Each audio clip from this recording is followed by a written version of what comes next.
Thank you, Mr. President. And of course, this month we are highlighting, why is this turned around backwards like this?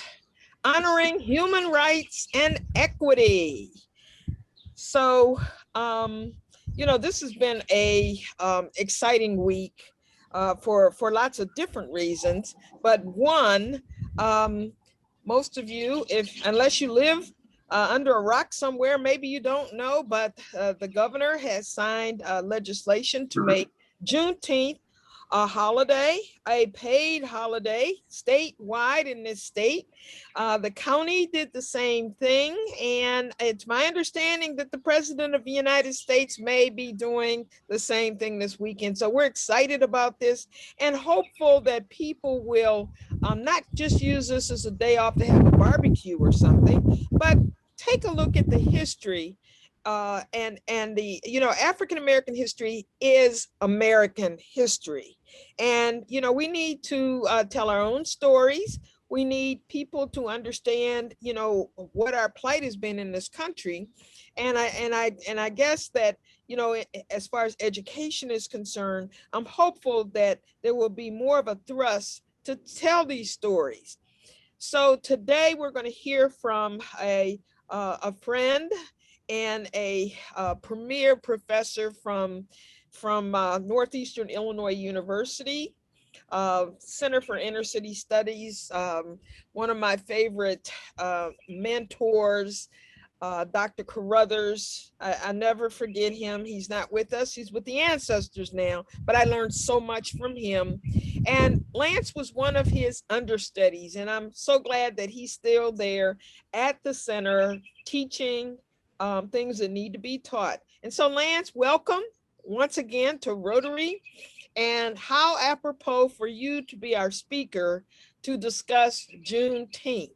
And I know we're going to get it straight from the horse's mouth on exactly what this really is, because I think some people have some misconceptions about what Juneteenth is. So with that, I introduce to some, and those of you who are reacquainted, hey, you shaved your beard. Oh my goodness, okay. All right, Dr. Lance Williams. Lance, welcome. Madam Clerk, thank you so much for inviting me. It's always an honor and pleasure to be with you and also the Rotary Club. So this is a continuation of our discussion that we had back in February about the significance of Black History Month, and Juneteenth is a continuation. Actually, is the kind of a germ seed, so to speak, of Negro History Week, which then gave birth to the Black History Month that we recognize today. But it's an honor to be here and a pleasure to be with you. And I'm happy to have this discussion with us today. Is it possible for me to share my screen with you guys? Cody? Yes, it is. Yes, I just made it available. Okay, great. So, excellent. So you guys should all see the first page of the presentation. And I have given us a title for today, the Jubilee, the great celebration of the Jubilee, discussing the significance of Juneteenth. So let me just share this with you. Don't feel bad if you've only heard about this holiday and this celebration recently. Growing up as a young man here in Chicago, I grew up in a family that I would call, I think if we gave them an academic term today, you would probably call cultural nationalists. My parents were really involved in the more of the Black Power movement than the Civil Rights movement, but they were very active in the cultural nationalist community, where we actively, regularly participated in African cultural activities from the time that, my earliest memories are of celebrating holidays like Kwanzaa and other significant holidays for African Americans and African people.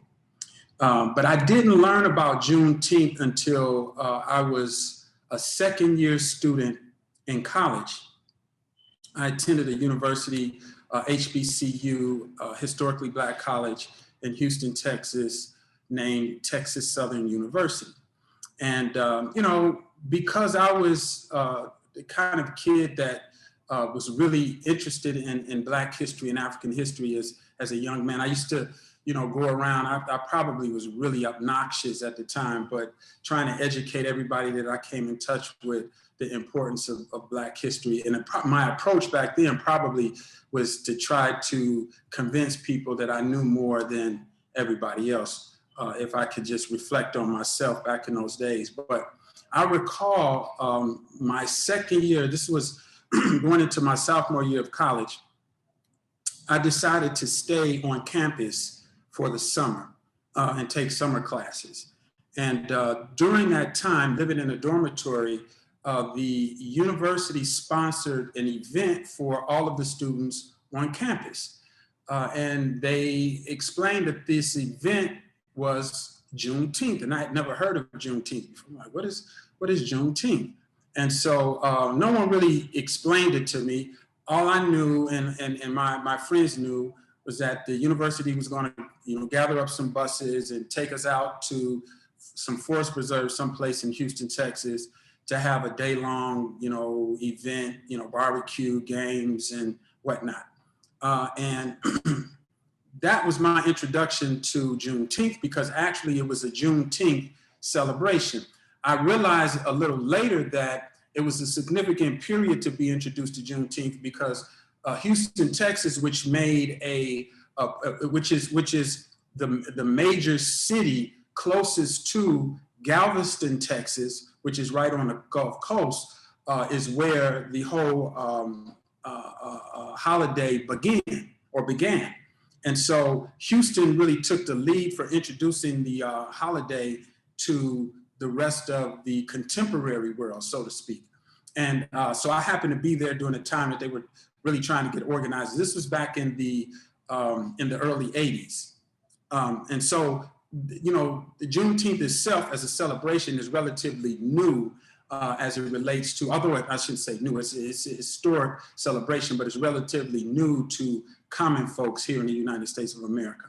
And so I got a chance to go. And the thing that I remember most about Juneteenth, and you probably have heard this before as a kid, that there was a lot of emphasis placed on drinking red, what they called in the South or in Houston, soda water, red soda water, which I had never heard of before, because we called it pop, right? And so it was, you drink red soda water on Juneteenth, and that was like a big thing, and barbecue and so on and so forth. So that was my introduction to Juneteenth. And then, it wasn't until, again, recently, within the last, I would say 10 or 15 years, that there's been kind of a renaissance of the recognition and celebration of this holiday. And so I just wanted to say this, as we move through this discussion, we're going to try to do three things today real quick. One, we're going to try to understand Juneteenth and give its historical background.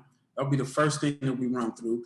And then we are going to, discuss Juneteenth and its meaning over time, because it's kind of transformed itself over a period of years, over 100 years, I should say. And then we're going to wrap up by just having a brief discussion relative to memorializing the holiday and recognizing the holiday and institutionalizing the holiday. It's important, critically important, for us to recognize this special day and this celebration for a few reasons. One very important reason is that Juneteenth, although it was considered a small act by many people in the history of the United States of America, and this is why I think what the clerk just mentioned to us recently is just now is so important, because it's important it's an important holiday to encourage people to recognize that that this is a celebration, is a recognition that all Americans should know about, because as she mentioned, African American history is American history, right? So it's important and it's significant for that reason alone. It challenges us, this day, this celebration. It challenges us to think beyond a historical fact. A lot of times we get introduced to history from a factual perspective, but we really don't look into the significance and what's behind the historical fact. So we'll do that today. And that's another reason that Juneteenth is important, because it gives us an opportunity to move beyond just a historical fact. And then it helps us just to remember and to keep in mind the historical struggle for freedom and the stepping stones towards the Civil Rights Act of the 1960s. It leads up to that particular significant historical point, right? And so today, what we want to do is we want to, in this session, we want to try to understand the significance of Juneteenth by examining the political landscape, the cultural landscape, the region that gave birth to this day, and understand how Juneteenth impacts our lives today. Not only here in the Chicagoland area, but in the United States of America, and indeed in the international community. Let's look at it. Let's look at it. So to understand Juneteenth and its historical background, this particular quote I want to share with you that I really like. I'm gonna move this out of the way here. It comes from what we call the slave narrative. So as many of you know, there has been several major historical archival data collection processes, some of them supported by the United States of America, other by philanthropic organizations, to really capture from those enslaved Black folks who were still living at the time, to try to capture the experiences that enslaved people had in the United States of America. And in one of these efforts, one of the individuals, a gentleman by the name of Pierce Harper, was interviewed, and the discussion of Jubilee Day or Emancipation Day came up. And he said, Mr. Pierce said that, and he called it "When Peace Come," right? So he says, when peace come, they read the Emancipation Law to the colored people. The freed slaves spent the night singing and shouting. They wasn't slaves no more, is what he had to say. He recalled the 1965 event in Galveston, Texas, when the enslaved people of Texas found out that the Civil War was over and that they had been emancipated from slavery, but they got the message 2 years late. Now, back when I first found out about this again, in college, I used to tease. It was really, it really wasn't a funny joke, but I would tease my friends from Texas about not keeping up with modern times, and being from the North. He's like, hey, you guys are from the South, and blah blah blah, and that's why you guys didn't know that you were free from slavery until 2 years after everybody else. Ha ha ha, right? Really wasn't a funny joke, but I thought it was funny at the time. The reality is this: Texas was a different animal as it related to slave plantations. If you recall, during the Civil War, Texas was really on the outskirts of the war and really was not heavily involved in the Civil War. And towards the end of the Civil War, those who were slaveholders, many of them gathered up their slaves because they recognized that, you know, this doesn't look good and it looks like we're about to lose this war. So they gathered up a lot of their slaves and they took them to Texas to hide them. I think they called that refugee, right? And so they hid them in Texas because they knew Texas was a place that was kind of off the grid and that it hadn't been really involved in all of the politics around freeing slaves, and that they supported slavery.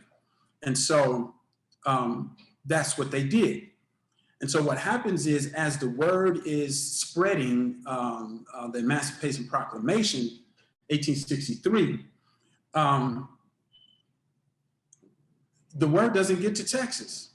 And so it isn't until 1865 that the Union Brigadier General Gordon Granger makes it to off the coast of Galveston with 1,800 federal troops. He arrives off the coast of Galveston mid-1865 and then makes the announcement that, and makes it official, that slavery had ended and all enslaved people were to be freed and were free.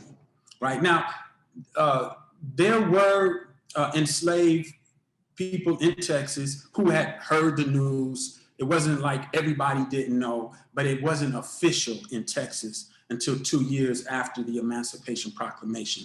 And this is where Juneteenth comes from, right? And so the reaction, of course, of those who heard it publicly, it was said that, you know, some of them stood quiet in disbelief. If you can imagine being born into slavery, and then one day you're made aware that this is no longer your situation, that you're free.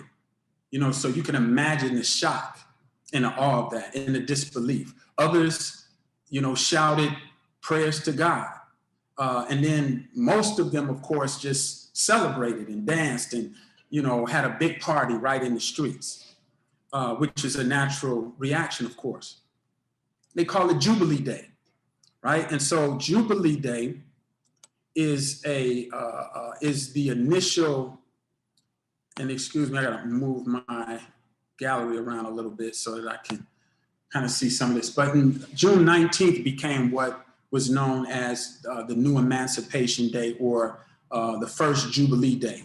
And these celebrations began to take place as early as 1866. Former slaves, they had parties, food, sporting events, and that was what was going on. And of course, they drank red soda water. And that red soda water and that red drink was to represent the ancestry, the blood that had been shed by, you know, people of African ancestry.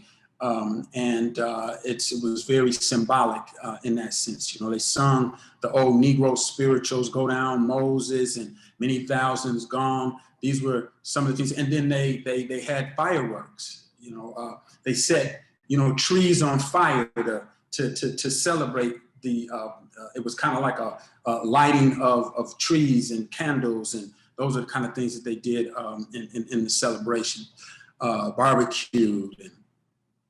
And so initially just a holiday to recognize annually the emancipation of African American people. Now, this is another piece, and I haven't heard a lot of folks talk about this.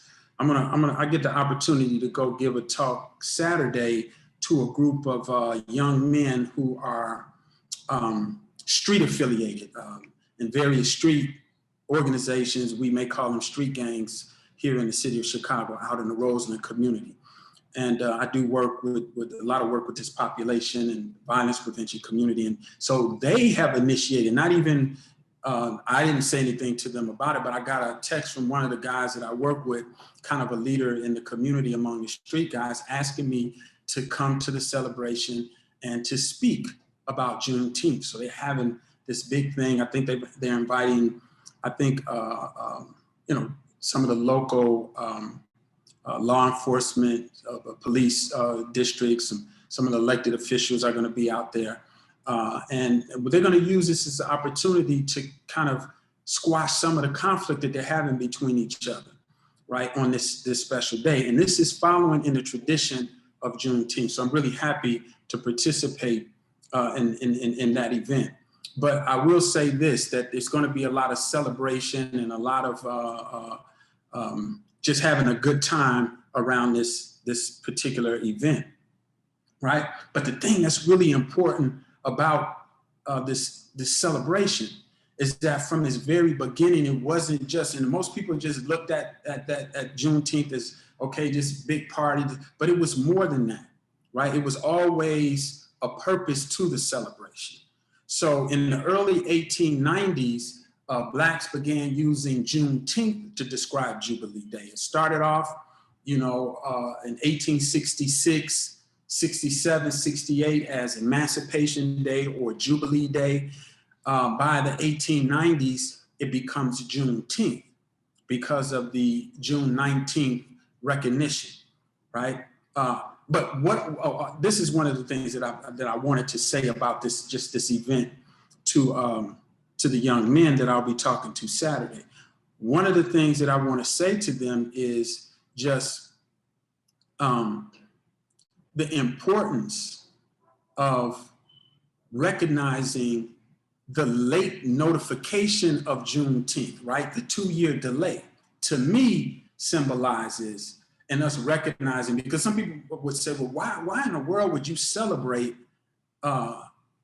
finding out you're free 2 years after everybody else? Or why would that be something that we would all recognize? And my response to that is, listen, none of us are free until what? Until we're all free. So they were notified 2 years late that they were free. That's when they became aware of it, which means that everybody at that point then could say that we are free.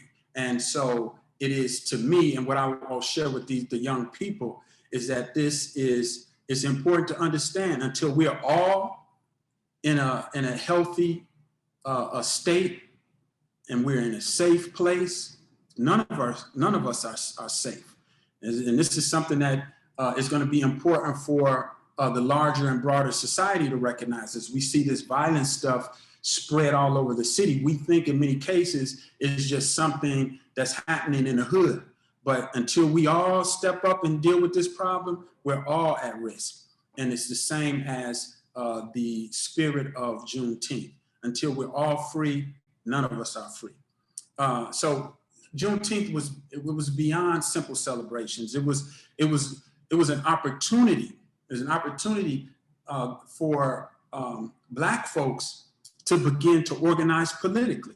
Like early on in these celebrations, we begin to see them organizing themselves for civic engagement, right? They started to do informal and informal kind of organization to get the right to vote, right? That was really, really important. To organize economic opportunities, to say, hey, because it was difficult for them to do outside of this holiday because it was considered Black folks getting together and playing. That was considered revolutionary. Of course, those that had enslaved them never wanted to see the slaves congregate because they didn't know if they were planning some type of overthrow. Remember, those who were the slave holders were always outnumbered, sometimes as many as 100 to 1, right? So it was not in the interest of those who were the slave holders and owners to have the enslaved Africans congregate and meet and talk in secret because they didn't know if they were planning an uprising or revolution. And so it's the same with this Juneteenth, that it was still a dangerous time for Black people. And they used the celebration when they knew that the powers that be were not really paying attention. This is the time that we can plan.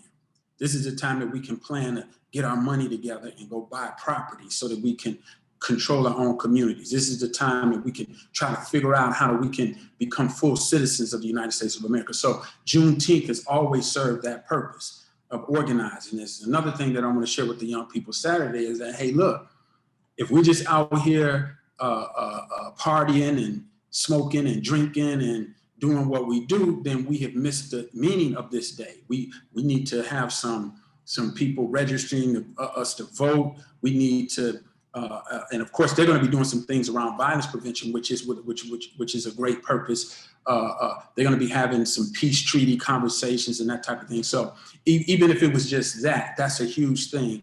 And it shows how these opportunities give us an opportunity and a chance to celebrate with a purpose. And so what happens over time with this holiday, 1890s, we get early 1900s, we get this thing starting to expand, right? Juneteenth is increasing and it's spreading, I should say. But what happens is we begin to see a decline in these Juneteenth celebrations in the mid 1910s to the 1930s, through the 1930s. And it makes sense that you would see these declines because this is by World War I, you begin to see the Jim Crow hyper-segregation stuff really start to kick in the United States of America. And many whites and even blacks who were subscribing to this whole idea of nativism. And it's kind of similar to what's going on today in a large part of the United States of America. You had the cultural wars going on where many working class whites were feeling threatened by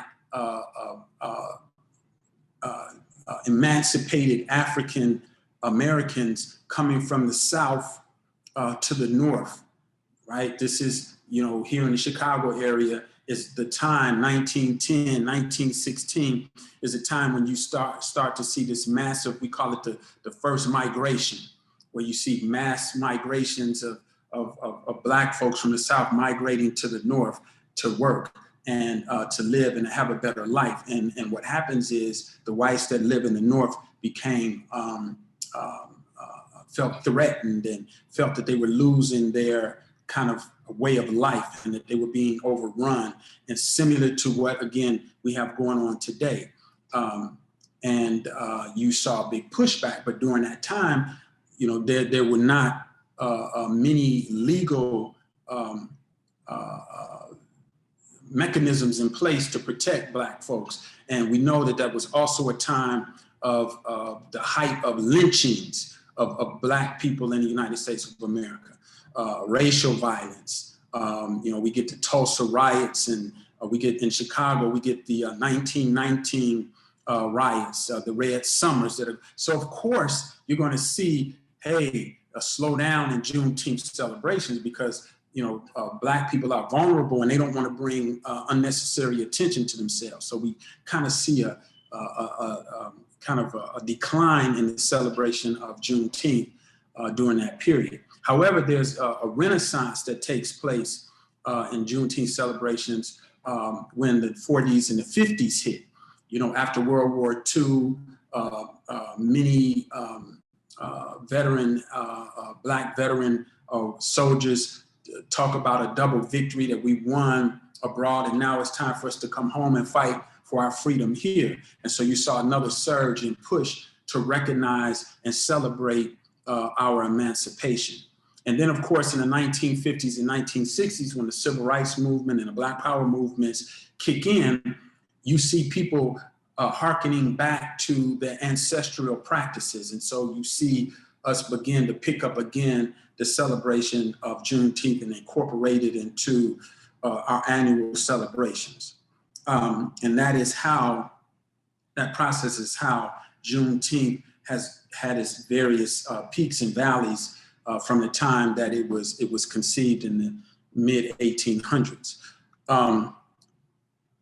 Wrapping up, we're at the point now where we're beginning to institutionalize and memorialize Juneteenth. Today, you have people like we're gathering here today, various race, I don't like to use the term races, but ethnic groups and nationalities in the United States and all over the world, in fact, are beginning to recognize Juneteenth. And it's really important to recognize again as American history. And we have, a great leadership from the clerk and other people in elected positions that are pushing to recognize this. As the clerk mentioned, the governor just signed into law that the Juneteenth is going to be a recognized state holiday. I think the city is talking about it. And I just heard on my way up today that I think the president, as Madam Clerk mentioned, is signing legislation today to make Juneteenth a federal holiday. I believe I heard that. And of course, at the clerk's office, tomorrow is an off day. We close, and it's going to be drinking some red soda water tomorrow. But it's great. I really appreciate, Madam Clerk, your leadership on this, and just making sure that we institutionalize. And this is how you make this a part of our culture. You have to institutionalize it, make it a part of the institutions of our society. And soon, all of these things that we discussed today will be common knowledge among the general public in the United States of America. And that's something I think that we can all celebrate. And so before I conclude, I do want to give a special recognition. I want to direct you all to this wonderful scholar, Shanette Garrett Scott, who I learned a lot of what I know about Juneteenth comes from her. She's a professor of history and African American studies at the University of Mississippi. She was down in Texas, where I was at the University of Texas. I was at Texas Southern University. She was at University of Texas. She does a lot of great work, but she is one of the leading scholars on historians on Juneteenth. So if you want to know more about it from a scholarly perspective, check out our website, drscott.com. Great, wonderful scholar. So at this point, I want to kind of just stop and open this up for discussion for the last moments of our time together today. Thank you so much, and I'm going to open up the floor for any questions, comments, or concerns. Thank you. Well, as usual, Dr. Williams, you have given us food for thought. You have shared information. I learned something today. So thank you. I don't believe it. Oh, yeah. Listen, Madam Clerk, when you were talking, I said, now I know Karen can give this lecture herself. Much better. No. I thoroughly enjoyed what what you shared with us today. I'd like to start things off by asking you. So Frederick Douglass gave a speech on July 5th of 1852. Could you just kind of elucidate? Why do you think they asked? What did they think he was going to talk about? I mean, I knowing what I know about Frederick Douglass and how outspoken he was, and how, I mean, he was enslaved. And I mean, I know his story, and maybe some folks here do, or maybe they don't if you don't read it. But what do you think they were thinking to ask him to speak? And then maybe you should, maybe for a line or two, maybe I could, it's entitled, "What to the Slave is the 4th of July?" Could you just speak on that? Could you speak on that just for a minute? Okay. What to the slave is, I mean, that is one of the most, I think it may be the most profound oratorical presentations in the history of the United States. I mean, it was just, I get chills just thinking about it. It's so powerful. I think, of course, Frederick Douglass was a man way, before his times. And I know from studying that, you and I studied, with Dr. Carruthers, who introduced to me, Dr. J.P. Carruthers had us listen to that in class. And it was just the first time I experienced it, and then study it. And so I think from studying that, we know what they thought that Frederick Douglass was interested in this assimilation to mainstream society, to the point that he would not say anything openly and publicly to criticize Americanism. And they were rudely awakened when he said what he had to say.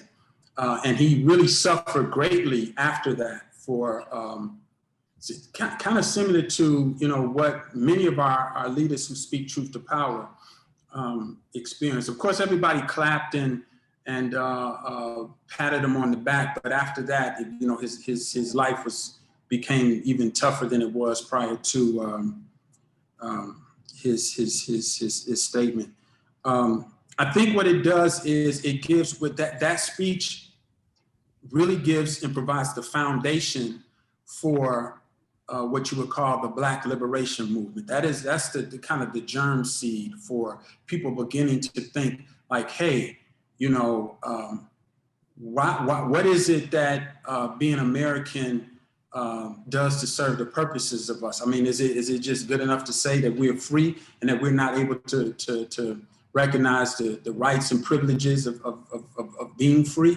And so it opened up that conversation, and I think that's what made it so important. I think that they should have some type of retroactive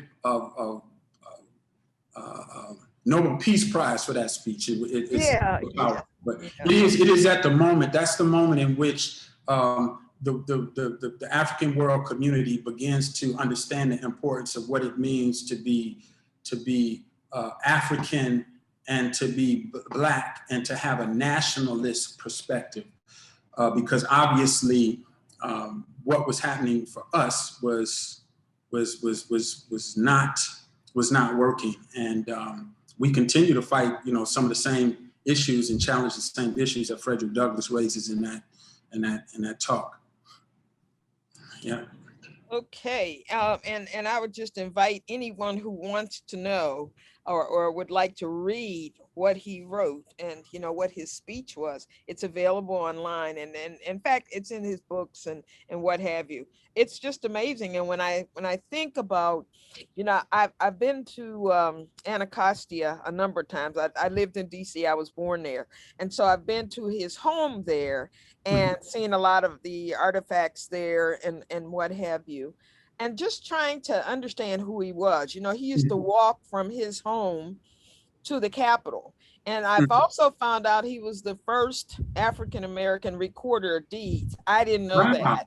Yeah, isn't that amazing? Yeah, and he used to walk. Yeah, he used to walk to the Capitol from his home where he lived. It's still there up on a hill. So people who are interested and go to Washington, D.C., I would encourage you to go to his home.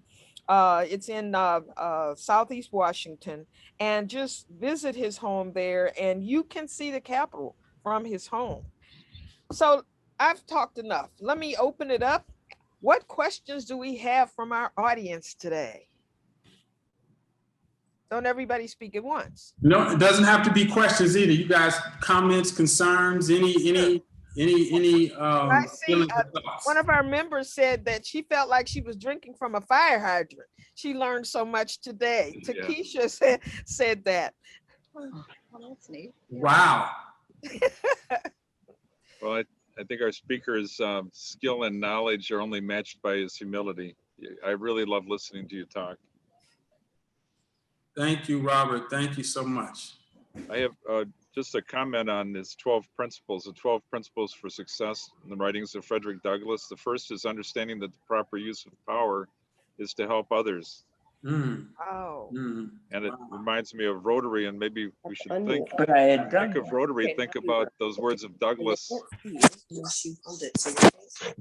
And of course, his words came much earlier. Giving up something you want in order to help someone else. And in the first survey that I wrote for, I think it was Henderson's leadership as president, was whether Rotarians were prepared to give up something they wanted for the sake of our overall work. And that was a basic concept of Frederick Douglass. And then my question is, Henderson I wondered if your birthday is actually on the 19th of June. It's actually on the 19th. That's what the fuss is all about. Yeah.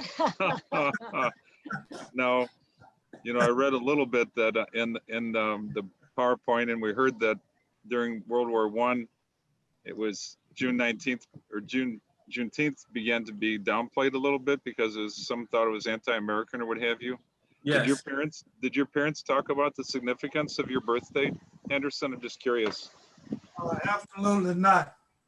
I didn't know anything about Juneteenth. I even heard anything about Juneteenth until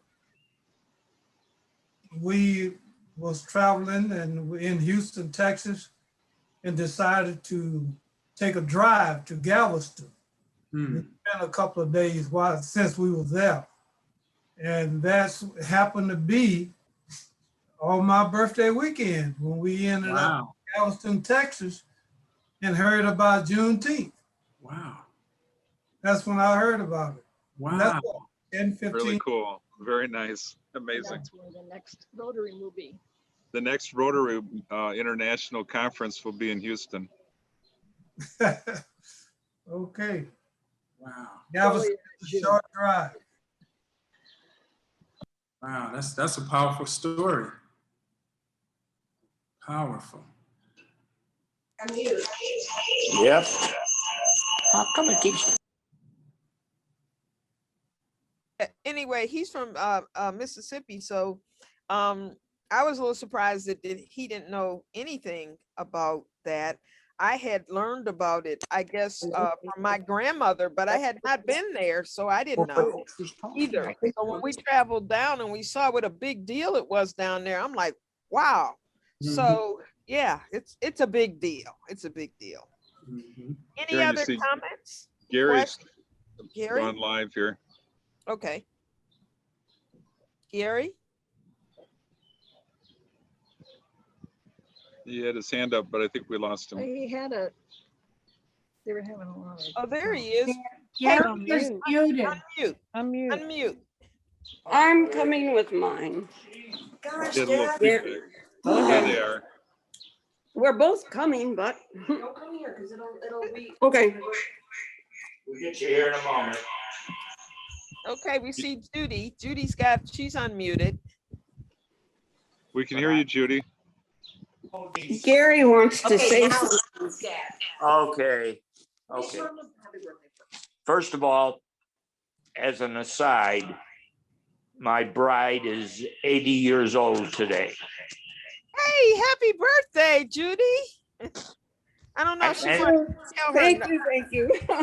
I mean, she was supposed to be born on the 19th, so that's why. But seriously, I taught history at Elmwood Park High School for 40 years, never taught American history, taught African American studies, political science, etc. And I want to just mention one or two things. First of all, I never heard of June 19th until I was working with our mayor of Forest Park, Rory Hoskins, who was very big on pushing that up as much as 10 years ago. And if anybody didn't know that, I give him credit. One other thing, we spent a lot of time in Texas. We've been to Galveston. My parents retired in San Antonio. Just north of San Antonio is where there was a lot of German immigration. And most of them were absolutely opposed to slavery, but they were surrounded by, Confederates. One day we were going on a highway up in the mountains and that are near San Antonio. And I saw an historical marker ahead sign, pulled over. It was a memorial to 8 German Americans who had left their homes in Central Texas, heading north to join the Union Army. And they'd been ambushed by the Confederates. So I just, since I'm half German, I wanted to mention that, which is so typical of different things that were going on in different states. Thank you. Gary was referring to Lance, one of our mayors. In fact, he's the first African-American mayor of the community of Forest Park. And Rory brought the idea of celebrating Juneteenth. He's from Galveston, Texas. Oh, And so every year he was on the city council at the time when he first got elected. And every year he would have a celebration and a pool party for families in Forest Park. He's been doing it for over 10 years. They plan to do it again this year. And of course, he's mayor this year. And he is very proud of the county, the city, and the state, and now, you know, the United States for acknowledging this event. So to Gary's point, Rory brought the whole idea of celebrating Juneteenth to Proviso Township in a formal way, so that it became a thing. You know, every year they would have an event. The political people would come out, the community people would come out, and they would just celebrate. But they always zeroed in on the importance and the history of Juneteenth. That's wonderful. Clerk, I had a comment for you. This is Carolyn Wilhite. Okay, Carolyn. So Dr. Williams, thank you. And what I wanted to share is my parents are from Alabama. So in Alabama, Southern Alabama, Hurstburg, it is May 28th. So they celebrate May 28th. And when I got married, I chose May 28th as my wedding day. However, not knowing it was going to be a family controversy. Wow. Where half went to the South to celebrate May 28th, and then the other half was at my wedding. So that's, you know, in different locations, like you said, there are the celebrations. And then just another comment, as you talk to the young men tomorrow, to remind them that their greats were slaves, and they learned to endure, and it wasn't to fight, and it wasn't to battle over the land. And that's why they are there, and we are here now, because we had someone that was like, I'm going to make it through this slavery. And that's what's very important. Yes. That's what I wanted to share. Thank you. Thank you, so Carolyn. much. Thank you. Thank you so much. Yeah. Any other comments? Maybe taking on Gary's remark about the German settlers' desire to for the abolition of slavery being stymied by those in Texas surrounding them. Even John Greenleaf Whittier, he lived from 1807 to 1890 something. He was an abolitionist for slavery. He was actually stoned on the streets of Massachusetts. I forgot what town he lived in, but he was stoned for his abolitionist poetry. Wow. In Massachusetts, in the North. So those things were going on in the North as well, but we're stymieing those efforts of, let's say, white immigrant Americans who didn't believe in the concept of slavery. There was persecution of them in the North as well. Yes. Yes. Yeah. Lots of work ahead of us, you know. There was a recurring theme yesterday that, you know, while we're celebrating this holiday, and we appreciate, you know, holidays. One of Lance and my mentors said, he said that holidays stop time. Do you remember Dr. Thompson saying that? He said, Absolutely. That's what holidays are for. They stop time so that you can remember something. So in this case, we are stopping time. We're looking back and seeing, what's been accomplished over this period of time. But yesterday, as we were celebrating, we're focusing on, yes, we remember, but we have more work to do. Absolutely. Yes. Absolutely. So with that, if there are no other comments or questions or, anything that anybody would like to share, I'm going to give this. Brian, did you have a question? No? Okay. All right. I'm going to give this microphone back to our president.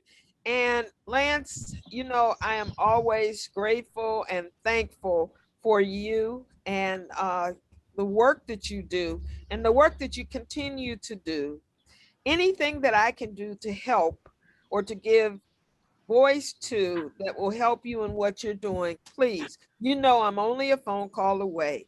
So again, my thanks and gratitude to you for all you do on behalf of not just us, but all of us. Yes. Well, thank you so much, Madam Clerk, for having me, and the feelings are mutual.